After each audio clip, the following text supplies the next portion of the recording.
एक भगवान के भक्त हुए, मदन मोहन जी के ही भक्त थे, काले खां। काले खां के विषय में कथा, इतनी सुंदर कथा काले खां की। एक विजातीय व्यक्ति, लेकिन केवल धन कमाने की भावना से मंदिर में झाड़ू लगाने जाते थे काले खां। और मंदिर में झाड़ू लगाते लगाते स्थिति ऐसी हो गई कि अब ठाकुर जी के दर्शन के बगैर एक क्षण भी रह नहीं सकते। अब तो दिन रात वहीं जाते। एक दिन काले खां की पत्नी बोली, अपने खुदा को छोड़ करके तुम दूसरे के भगवानों को पूजने जाते हो, इसीलिए तुम्हारे घर में कोई संतान नहीं है। मेरी तुम्हारी इतनी आयु हो गई, हमारे कोई बालक नहीं है। क्यों? क्योंकि खुदा को तुमने कभी कहा ही नहीं कि बालक दो। उसके पीछे पड़े रहते हो, दूसरों का देवता है, वो तुम्हारी क्यों सुनेगा? काले खां ठाकुर जी के पास गए, बोले, नाथ भगवान, मुझे पुत्र की कामना नहीं है। बहुत सुंदर बात है, काले खां का चरित्र बहुत सुंदर। मुझे पुत्र की कामना नहीं है, पर मैं चाहता हूं ये पत्नी की रोज की चिकचिक बंद हो। ये आपको दोष देती है और मेरी और आपकी भक्ति को दोष देती है, इससे मुझे बड़ी परेशानी होती है ठाकुर जी। उसका मुख बंद करने के लिए एक संतान दे दो।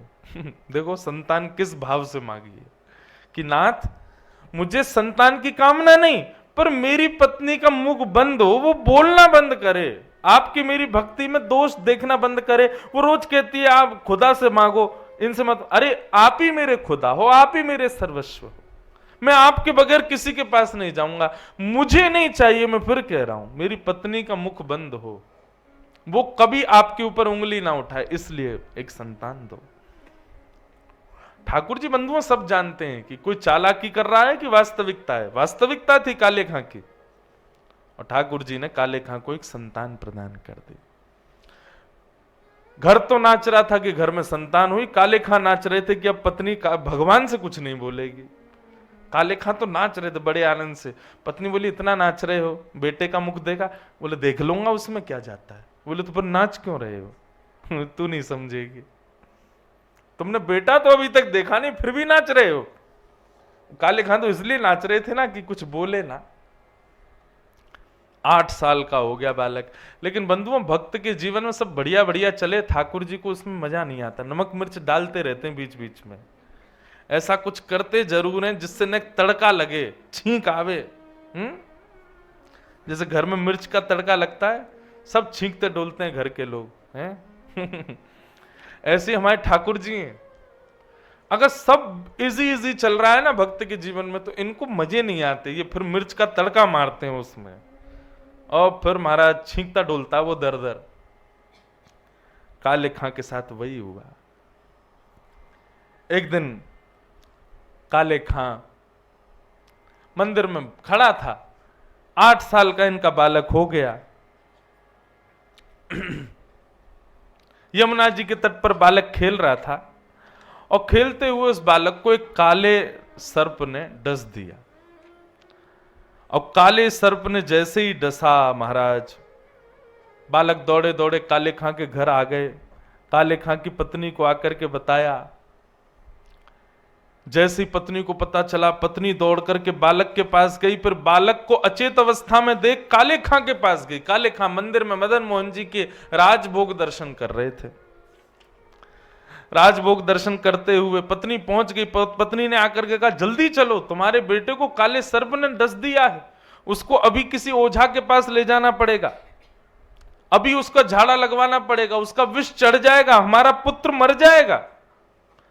लेकिन काले खां तो सामने खड़े मदन मोहन जी को देख रहे थे। पीछे से पत्नी जब बोलने लगी तो काले खां के नेत्रों से आंसू निकले, लेकिन आंसू इसी शिकायत में निकले, तभी मैं कहूं इतना बढ़िया बढ़िया क्यों चल रहा है सब। लाल जी, मिल गया चैन आपको? ये क्या कर दिया आपने?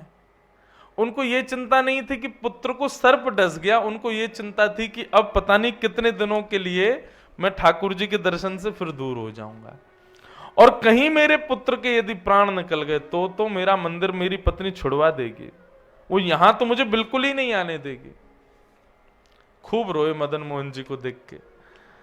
पत्नी बुरा भला सुनाने लगी, अरे पूरे दिन इसी के सामने खड़े रहते हो, अरे जल्दी चलो तुम्हारे पुत्र के प्राण निकल जाएंगे।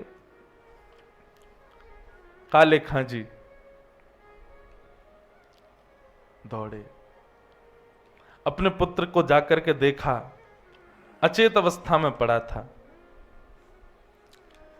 पत्नी ने कहा था किसी ओझा के पास ले चलो या किसी ओझा को ले आओ, लेकिन काले खां किसी को लेकर के नहीं आए। किसी वैद्य ने वहीं खड़े हुए उनके पुत्र को देखा और बता दिया, बोले कि इसके तो प्राण निकल गए, अब ये जीवित नहीं है।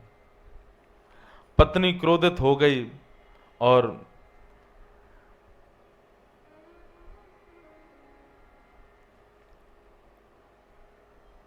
अपने बालक को लेकर के मदन मोहन जी के मंदिर गई और ठाकुर जी के सामने रख दिया अपने पुत्र को, और रख करके बोली,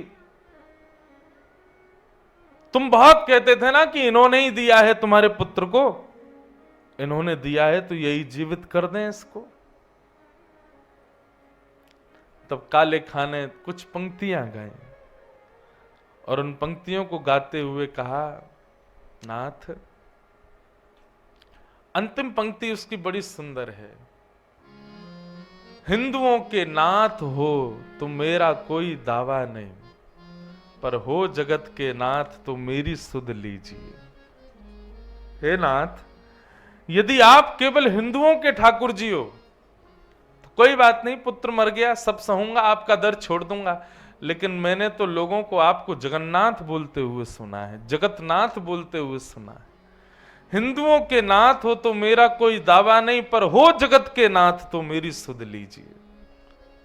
मेरे पुत्र को जीवित इसलिए मत करो कि मेरा पुत्र है, इसलिए कर दो कि कहीं मेरा आपके दर पर आना बंद ना हो जाए। और ऐसा कहते ही काले खां के सामने अचेत अवस्था में मुख से झाग निकल रहा था पुत्र के, विष लग गया था। जैसे ही ये बात कही, इतने में ही पुत्र उठ करके बैठ गया।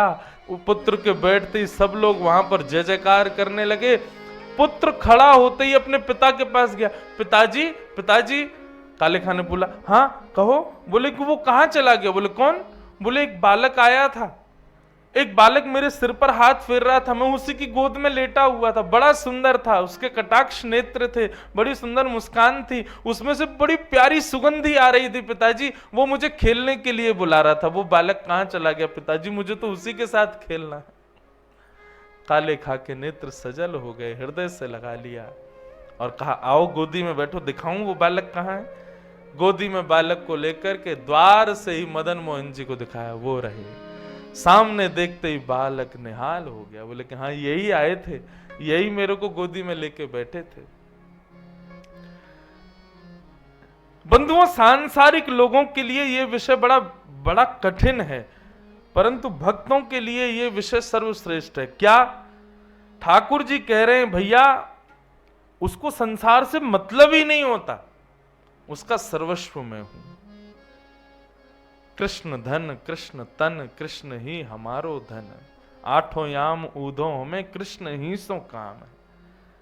वो उठते भी इसीलिए कि हम कृष्ण को देखेंगे, वो सोते भी इसलिए कि कल पुनः उठ करके कृष्ण को देखना है, वो भोजन भी इसीलिए करते हैं कि कृष्ण प्रसाद है, वो श्वास भी इसलिए ले रहे हैं कि हमें वृंदावन जाना है, हमें श्यामा श्याम के दर्शन करने हैं। अपनी प्रत्येक इंद्रिय को केवल मेरे लिए ही रखते हैं, इसके अलावा मेरे से अतिरिक्त उनकी और कोई इच्छा नहीं, कामना नहीं होती। मैया वो निर्गुण भक्त, और ये मुझे सबसे ज्यादा प्रिय है, ये मुझे सबसे ज्यादा प्रिय है।